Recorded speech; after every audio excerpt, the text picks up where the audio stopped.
by'ukuri biragoye kwiyumvisha uburyo Imana ikora. Kubera ndibuka hari umupasiteri umwe ntabwo nakunda kumuvuga hano, bazanye ubuhanuzi yuko muri Kongo hagiye kuba intambara, kandi iyo ntambara ko niba abaturage tugomba kwambuka amazi. Noneho rero we yahise ahunga yibwira yuko intambara ibaye, arahunga. Hanyuma iyo ageze byamubereye ikibazo kuko ubutegetsi bwaramukurikiranye, bavuga yuko akorana n'abashaka gutera igihugu, kugeza igihe cyo yabisabiye imbabazi. Gusa ikintu cyamufashije ni uko nyine intambara nayo itatinze tugahita duhunga. Buri gihe mu mazina ni Kamasa Fabien. Nongeye kugaruka ku bijyanye n'imibereho y'ubuzima, kandi mbere y'uko nkomeza ndabanza gushimira abantu bose bashoboye gukurikirana ikiganiro twagiranye na Remax TV. By'ukuri mwarakoze kudukurikirana, ndizera ko gishobora kuba cyarabafashije. Rero tukaba tugarutse n'ubundi kugira ngo dukomezemo kubabwira amateka yaranze ubuzima bwacu, kubera tuzi yuko hari icyo ashobora kubafashaho. Rimwe na rimwe abantu benshi iyo babonye uko turi n'aho tugeze, hari ubwo batekereza bakavuga bati abantu ntabwo bigeze bananyura mu buzima bubi, abantu ntabwo bigeze banahura n'ibibazo. Ariko mu by'ukuri buriya hari ibyo twahuye nabyo, kandi mu byo twahuye nabyo bishobora kugira aho bibakura n'aho bibajyana. Rero nk'uko mwumvishe mu kiganiro cyacu uburyo twakijijwe, mwarabyumvishije, kandi n'uburyo twahamagawe ku murimo nabyo mwarabyumvishije, nubwo twabishyize mu magambo magufiya. Ariko munyemerere noneho nongere ngaruke muri icyo kiganiro, nkore ku bintu nka bibiri gusa. Ndakora ku kintu kimwe cy'ibitangaza by'Imana byabaye mu gihe natorotse umurimo ndi chef de chorale. Ndongere nkore no ku kindi kintu cy'uburyo nanze gutumwa aho nari ngomba kuja gukora umurimo w'Imana, gutangiza umurimo mu itorero ry'Imashuri. Reka rero twongere dusenga Imana mbere y'uko dukomeza iki kiganiro. Turagushimye Mwami ko wongeye kutwemerera kugira ngo dutambutse amakuru ajyanye n'amateka yaranze ubuzima bwacu. Ndizera ko hari abashobora kugirira akamaro, cyane cyane nabo abari mu rugendo rwo gukizwa n'abari mu rugendo rw'umurimo. Reka rero utwemerere kugira ngo twongere dutambutse ubutumwa mu bushake bwawe no mu mbaraga zawe. Tubisabanye kwizera mu izina rya Yesu, amen. Rero nk'uko mwabyumvishije muri video yatambutse, nabaye umukozi w'Imana muri korale y'itorero ry'Ababatisita bita Sebze i Kabonero.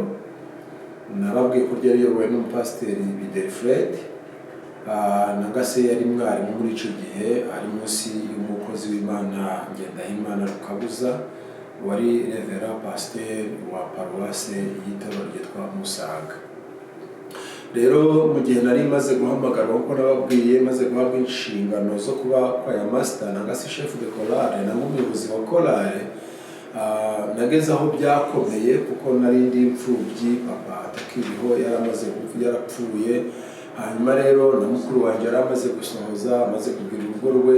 Noneho mu gihe nakoreraga Imana ndi chef de chorale, mbona ubuzima mu rugo, abana batoya twari dusigaranye batameze neza. Nkora ibishoboka byose, ngerageza gucuruza inkwi. Abantu baza aho bita mu Gihuranda, nafataga inkwi nkajya kuzigurisha mu Gihuranda ni mu Uganda kugira ngo abana babeho, ariko ntibyashoboka. Nkore ikijyanye n'ububaji, nshobora kubaza ibikoresho byo mu myitekero nk'imyuko, ndetse n'abantu bazi imbehe kuko basokuru n'ababaji. Ariko ibyo nabyo mbona ntabwo biri gucamo. Nkora gahunda zo kuboha inkoko, abantu bazi inkoko, abanyabazi Kinyarwanda nabaga inkoko nziza nkazitaka ku buryo zibona abakasitoma bakazigura, ariko nabyo mbona bitari gushoboka. Rero nyuma y'ibyo naje gufata umwanzuro wo kureka umurimo w'Imana wo kuba umuyobozi wa korale nkajya gupakaza. So rero narabikoze mfatanyije n'umusore mugenzi wanjye witwa Sebukwengeri, abantu baramuzi, ari Bunagana n'ubu ngubu ni hatuye, abana ariko twumva nawe turamuramukije. Hanyuma tuja aho bita Ikiwanja gupakaza, abantu b'abanyekongo barahazi. Twagezeyo rero tubona akazi turakora, dukora ahantu bita Igihari, mu bantu babaye Ikiwanja, munsi y'Igihari hari imirima yari ihari turahakora. Ariko kuko Imana itaranejejwe no kuba twari dutorotse umurimo wayo, ntabwo yaduhaye amahoro. Bose wacu yadufashe nabi, adufata nabi, aje twiriza ubusa umunsi wose, tukarara ubusa, tugabyuka tujya ku kazi, noneho igihe kiragera twigira inama zo kwiyahura. Ariko igitangaje twariye, hari muhoko abantu bazi bo bita mwaka moya ababaye muri Kongo, umuntu wese wawuryagaho yaranyaga akaruka, akaba ahuriye nyine uburozi. Rero twarawuriye tumaze kuburya, ariko igitangaje uwo mugenzi wanjye twari hamwe we yararutse aranya, ariko njye ntabwo byambayeho, ahubwo naramufashe ndamuheka mujyana kwa shangazi, dufatanya uburyo bwo kumuvura. Hari imiti batanze turamuvura, arakira. Amaze gukira noneho tuja kuri bose wacu kumusaba gutaha, hanyuma atubwira yuko tutataha tutararangiza aho twakoraga. Icyo gihe hari ku izuba rinini cyane, guhinga ntabwo byashobokaga, ngo byabaye ngombwa ko dusaba Imana ngo Imana rwose dufashe nibura udushoboze aka kazi twatangiye tukanoze. Mu gitondo dusubiye gukora ako gace twari turimo turi gukoreramo umurimo, Imana yakagwishijemo imvura, kagwamo imvura konyine. Hanyuma aho irangiriye kugwa dufata noneho umurimo turakomeza turahinga, aho twagashoboye guhinga nk'iminsi 3 kubera imvura yari yaguye. Uwo munsi turahinga turaharangiza. Dutashe tubwiye bose ko twarangije, ararakara cyane ntiyabyumva neza, tunamusabye amazi yo gukaraba ntiyaraduha. Hanyuma aho mu rugo hari imigezi yapfuye, tujyayo. Tumaze kujya kuri uwo mugezi tugerageza kuwufungura ngo nibura turebe ko baduha amazi kuko dukeneye gukaraba. Imana ikora ibitangaza, umugezi uzana amazi, tuvoma hayo gukaraba nje n'uwo muhungu. Turangije noneho kuko amazi yarakomeje kuza, ab'urugo nabo bazana ibikoresho kugira ngo bavome amazi yo kujya kubika, ariko kuko ubwo ari umugambi w'Imana amazi yahise asubira uko yari ari, twongera kubona amazi turakaraba. Hanyuma umudamu abonye ibitangaza by'Imana ikoze aduha amafaranga. Amaze kuduha amafaranga turataha. Dutashe rero twageze mu rugo subira ku murimo. Kuva uwo munsi ndavuga ngo ntabwo nzongera kwiruka umurimo w'Imana. Ndabizi hari abakozi benshi bagera ku murimo, ariko iyo wahamagawe niyo washobora kwihisha ibimeze bite, ntabwo wakwihisha umuhamagaro wawe. Buri abantu benshi bava mu murimo bakagenda bakagira amahoro, babaga barihamagaye, ariko Imana yaguhamagaye iragukurikirana cyane. Mwibuke Yona nawe yashoboye kuja kwihisha ntibyashoboka. Rero Imana igufiteho umugambi iragukurikirana rimwe kuri rimwe. Nayo ngiri chef de chorale, ariko kubera Imana yarizi yuko mugihe wenda nk'ikigenza abandi wundi we byatumye inkurikirana rimwe kuri rimwe. Ikindi cyo nongera kuvugaho ni igihe bari bamaze kuvuga ko ngomba gutumwa gutangira hariya umurimo w'Imana wita mu Rushuru.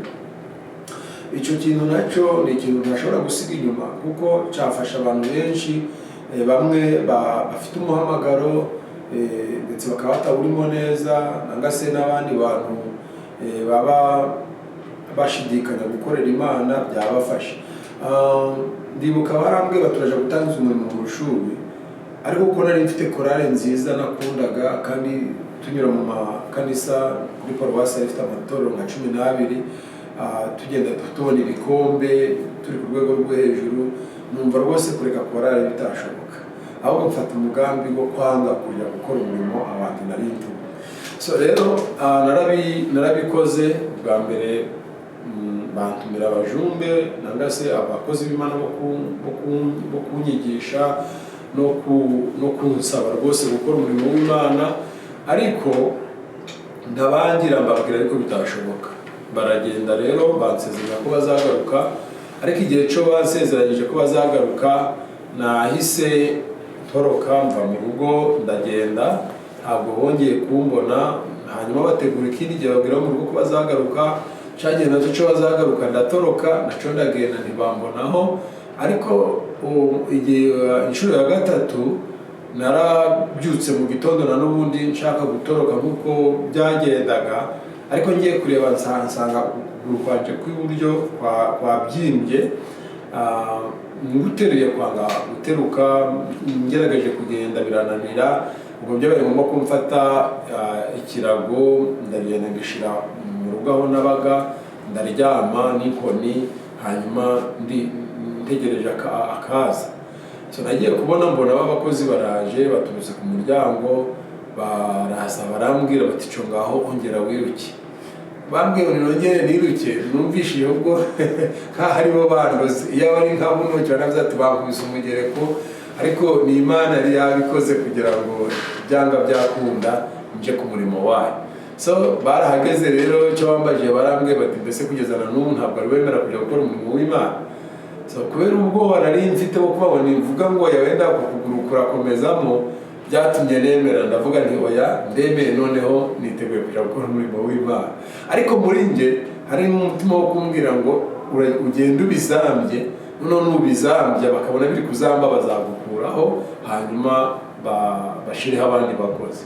So naremeye rero, baragiye bashira ku murimo, hari ahantu mu kibaya, nta kanisa ryari rihari, nta murima bari bahafite, nta proti yari ihari, ubwo kwari uguhimba ubushanyi. Ndibuka abantu benshi baba bari kutumviriza, nka Nyirimbibi Musoda twari turi hamwe, ba Munyazesa Leonardi twari turi hamwe, bazi ibyahabaye turi gutangira. Nabaga ndi gusenga nkabona umudamu nyir'ubutaka aho twasengeraga amanuye isuka imbere yanje akayikubita ku birenge aho mpagaze, ariko ntabwo byanciye intege, byatumye nkomeza umurimo w'Imana.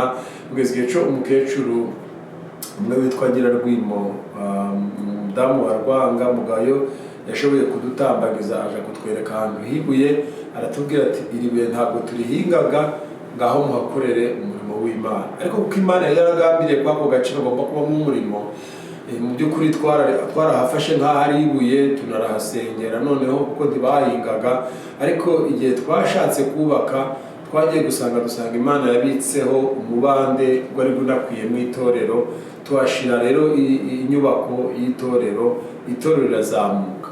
Igitangaje rero, nakoze umurimo mvuga ngo reka ngukore nabi, bazanyirukane mveho nisubire muri korale, ariko uko nagira ngo ndi kuwukora nabi niko ahubwo wakorwaga neza cyane. Itorero ryagize ububyutse, ndagira ngo abantu babaye mu rushubi twagize ububyutse bukomeye cyane, ku buryo twari dufite korale zigera muri 4, twari dufite korale y'abana, tukagira korale y'abagabo, twarimbye mu rukereza, abantu twarimbanye mu rukereza ndabaramukije, kandi hari na korale y'urubyiruko. Haboneka ububyutse bwo ibijyanye n'umwuka wera, abantu impano z'umwuka zirakora, habonekamo abahanuzi, habonekamo abakozi b'Imana mu buryo bukomeye. Ubwo bubyutse rero bwarakomeje, burakomeza kugeza igihe cyo bwateye imvururu muri community ya Sebze. Hanyuma icyo gihe bigira inama zo kugira ngo bashobore kunkura mu murimo, ariko kuko Imana yakoreshaga imbaraga na mwuka wera yampaga zo gukora umurimo, zaheshaga ubushobozi abandi bantu kugira ngo baje mu kirere cy'umwuka no gukorera Imana, hanyuma bashaka uburyo bwo kunyicaza birabura. Ariko hari amateka menshi yabayeho mwe muzi, kubera nko mu bahanuzi bari bariho, umugore wanje yari umwe mu bahanuzi, hari n'ibintu byinshi yahanuye muzi, wenda nzagira akanya ko kubivuga nabyo kugira ngo tubyibutsanyeho. Rero ntabwo byashobotse. Nahawe invitation yo kuja mu Ruginga, nahawe invitation yo kuja aho bita Mukungo, ariko ibyo byose ntacyo byakoze, byabaye ngombwa kugaruka mu Rushubi komezamo umurimo w'Imana.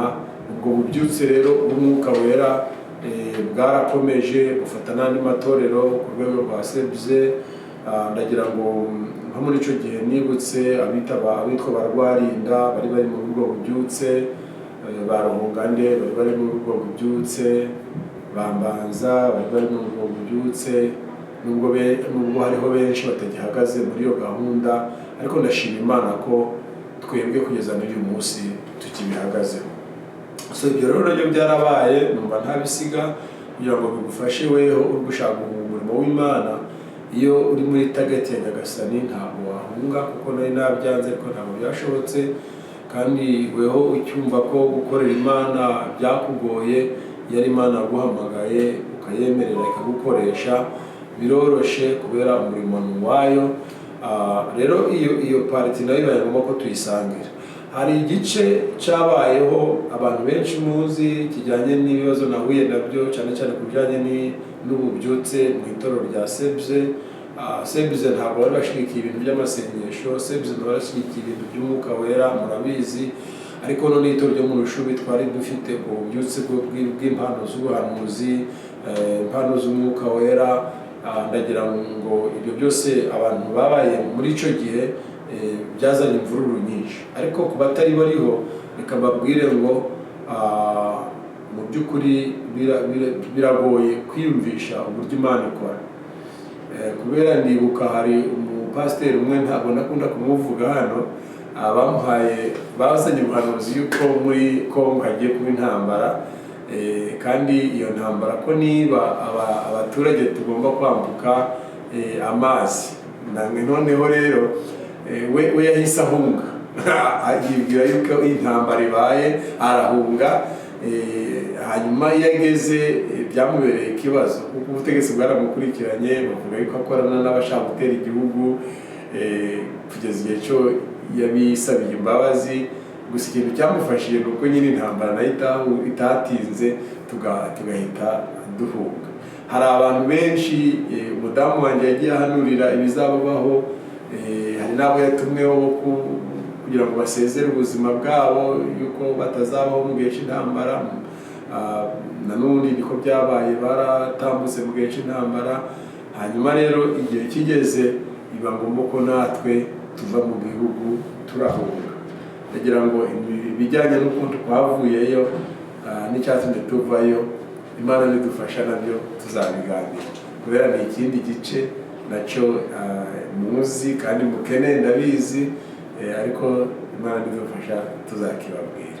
Reka rero Imana ibahe umugisha, kandi Imana ibafashe kubw'ubwo buzima nari nasize ku ruhande ntakunze kurondora, ariko nkaba nakunze ko tubusangira. Turi kumwe, turabakunda kandi turazi ko namwe mudukunda. Imana ibahe umugisha. Murakoze.